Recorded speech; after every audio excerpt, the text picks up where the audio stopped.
저는 이렇게 생각합니다. 지금 국힘이요. 지금은 버티고 있어요. 네. 지금은 조금이라도 버티고 있어요. 근데 만약 이거를 3명을 임명을 안 하는 걸 갖다가 계속해서 지금 권성동이 하는 것처럼 저렇게 억지 논리로 계속해서 고집 세우고 있잖아요. 예. 자기네들 점점 지지율 빠지고 점점 힘들어질 겁니다. 예. 그렇기 때문에 그렇게 오래 못 버틸 거라고 저는 생각을 합니다. 그다음 그게 한 가지고요. 그 다음에는 이제 한쪽에서는 헌재에서의 사실 이제 일반 국민들이 가지는 불안을 저도 안 가질래 안 가질 수는 없는데 사실 6명이 된다 하더라도 6명으로 되면은 헌재 재판을 하지 말라 그러는 거나 다름이 없거든요. 네.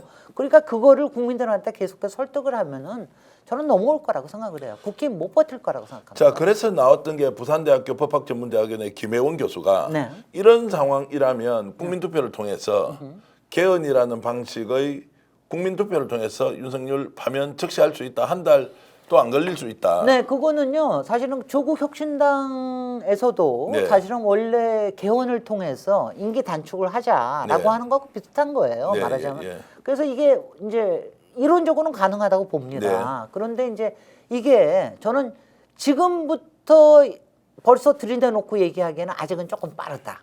근데 이제 이게 다음 주가 되면은 또 지금 이제 일반 여론은요. 네. 여론은 지금 더 끓으면 그러니까 지금 국힘 쪽에서 바라는 거는 이렇게 해서 여론이 조금 가라앉고 그다음 국힘 쪽에 자기네들의 이른바 결집되는 거는 조금 더 높아지고 이런 걸 바랄 텐데 근데 이거는 저는 왜냐하면 악행은 점점 드러날 거기 때문에 네. 지금도 하루하루 드러내고 있잖아요. 오늘도 가령 이른바 블랙 요원들이 네. 뭐 하고 있다라든가 이런 것들이 끊임없이 드러나고 있기 때문에 그렇기 때문에 저는 국민들의 분노가 이렇게 가라앉게 왜냐하면 이거는요 1단계는 윤석열의 체포구금 그 다음에는 2단계는 김건희에 대한 특검이 확실하게 되는 거 그 다음 3단계는 파면이 확정되는 거 이거 될 때까지는 이게 국민의 분노가 안정이 될 수가 없어요. 자, 최후의 발악이다라고 규정할 거냐? 네. 아니면 정말로 역공을 펼쳐서 다시 윤석열이 복귀하는 시나리오가 구체적으로 작동하고 있는 것이다. 저는요. 예. 저는 최후의 발악이라고 봅니다. 최후의 발악이다. 근데 이게 최후의 발악이 그냥 윤석열 개인 차원이나 국힘 차원에서 최후의 발악이 아니라 저희가 요새 우리 쪽의 사람들 모이면은 이게요. 그동안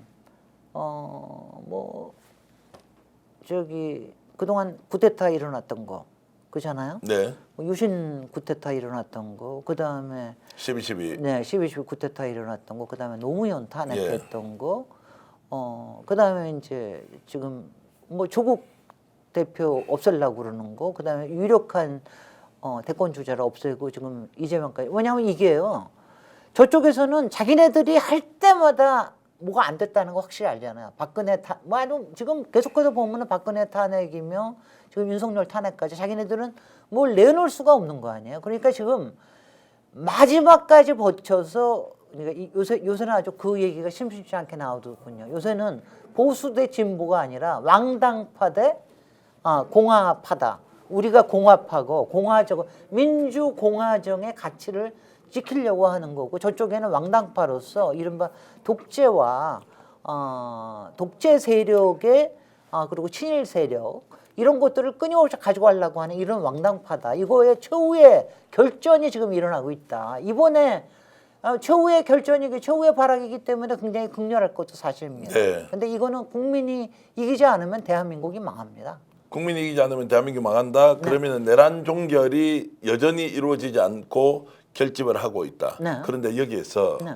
수사기관들이 지금 적극적으로 나서서 수사를 하지 않는다. 네. 국민을 쳐다보지 않는다. 네. 그리고 국회에서 지금 요구한 내용을 받아들이지 않는다. 네.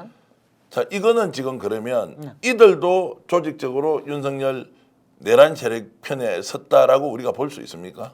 눈치 보는 거죠. 눈치를 그죠. 본다. 저는요 오늘 공수처도 그랬잖아요. 공수처도 아직도 체포가 되려 그러면은 조금 더 따져봐야 될 거 많다. 얘기하는 건 이거예요. 그쪽에서는 아니 공수처는 자기네들이 가져갈 별로 떡이 없어요. 솔직히는 자기네들이 체포를 했다 하더라도 자기네들이 하나 결국은 기소하는 거는 누구냐 하면은 검찰이 되든가 아니면 특검이 돼야 되는 거 네, 아닙니까? 그러니까 특검이 돼야 이게 모든 게 이루어지고 거기에서 모든 크레디트를 다 가져갈 텐데 공수처가 그렇게 일부러 지금 막 나서가지고 해야 될 사실 이유가 없는 거 아니에요. 여러 가지 네. 뭐 충돌도 일어나고 그럴 텐데 그러니까 이거는 아직도 특검에 대해서 저렇게 국힘에서 버티고 있고 이러고 있으니까 끝까지 어디 버텨보자 이런 심산일 거라고 봅니다. 저는 근데 그런 이거는요 근본적으로 한덕수 태도하고 똑같은 겁니다. 비겁한 태도. 그러니까 어느 쪽에 붙어야 될지를 모르겠다고 하는 이런 부분에서 나오는 거라고 저는 생각을 하고 있어요. 도무지 상상할 수 없는 일을 하도 자주 그리고 계속 우리가 접하고 있기 때문에 저는 의심에 의심을 좀 보태서 질문을 드리겠습니다. 네. 권한대행이 자 지금 탄핵이 됐는데 한덕수가 자 대통령 권한대행 행세를 합니다. 네. 그리고 며칠 뒤에 특검 거부권 행사를 또 해버려요. 네. 자 이제 이렇게 하면서 특검 거부됐으니까 특검은 더 이상 못 간다라고 네. 했을 때 국회 어떻게 할 거냐. 네. 그럼 남아 있는 문제가 자 이런 상황을 계속 유지할 것이냐 말 것이냐라고 하는 것은 8명의 국힘 의원이 넘어올 수 있느냐 없느냐라고 하는 현실적인 문제가 생기지 않겠습니까? 그런데요. 네. 만약 정말 우리가 시나리오에서 그런 최악의 시나리오가 가야 네. 되잖아요. 그러면 지지난 토요일 날 탄핵 가결이 일어났던 것처럼 다시 그런 쪽으로 갈 수밖에 없습니다. 네. 특검에 대해서도 다시 한번 200명 모아가지고요. 네. 제의해야 되고요. 특검은 제의하면 되는 거 아닙니까? 네. 그렇게 해가지고 하면은요. 저는 솔직히는 특검에 관련된 것도 지금 시간 문제라고 생각이 들지 이게 제의를 하면은 특검이 통과되지 않으라고는 없다고 생각을 합니다.